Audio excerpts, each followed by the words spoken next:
রবিবারে ছুটির দিনে মাংস না হলে একদমই চলে না, আবার সেটা যদি বৃষ্টির দিন হয় তখন তো আরোই অন্যরকম কিছু খাবার ইচ্ছে হয়। আজকে আমার তৈরি চিকেন কালি মির্চ, যেটাকে বাংলায় আমরা মরিচ চিকেন বলতে পারি।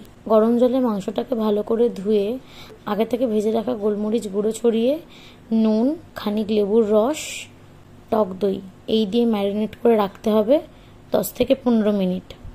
তারপরে কড়ায় তেল এবং একটু বাটার দিয়ে পেঁয়াজ, আদা রসুন, আগে থেকে ভিজিয়ে রাখা কাজু ভালো করে ভেজে নিতে হবে।